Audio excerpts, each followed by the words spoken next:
गौतम बुद्ध ने संन्यास लेने के बाद अनेक क्षेत्रों की यात्रा की। इस दौरान उन्हें तरह तरह के लोग मिले। कोई अपनी परिस्थिति से परेशान तो कोई उनके रूप और व्यक्तित्व से हैरान। एक बार वो एक गांव पहुंचे। वहां एक स्त्री उनके पास आई और उनसे बोली, आप तो बिल्कुल किसी राजकुमार की तरह लगते हैं।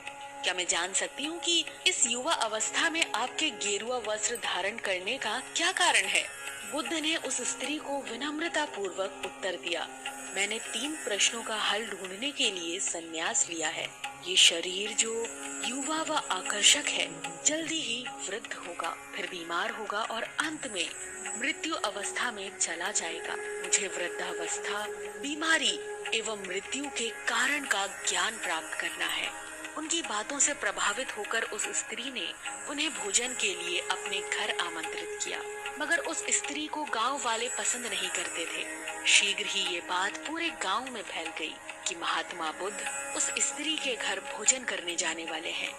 गांव के लोग उनके पास आए और आग्रह किया कि वो उस स्त्री के घर भोजन करने ना जाएं।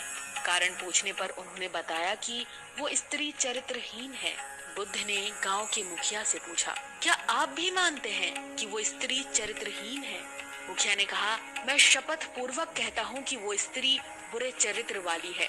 कृपया आप उसके घर ना जाएं। बुद्ध ने मुखिया का एक हाथ पकड़ लिया और फिर उसे ताली बजाने को कहा। मुखिया ने कहा, मैं एक हाथ से ताली नहीं बजा सकता। मेरा दूसरा हाथ आपने पकड़ रखा है। ऐसे में एक हाथ से ताली कैसे बजाऊं? बुद्ध बोले, जैसे एक हाथ से आप ताली नहीं बजा सकते, वैसे ही वो स्त्री खुद चरित्रहीन नहीं हो सकती जब तक इस गांव के पुरुष भी चरित्रहीन ना हो। अगर गांव के सभी पुरुष अच्छे होते तो वो स्त्री कदापि ऐसी ना होती। उसके ऐसे चरित्र के लिए यहाँ के पुरुष भी जिम्मेदार हैं। ये सुनकर मुखिया और गांव वाले लज्जित हो गए।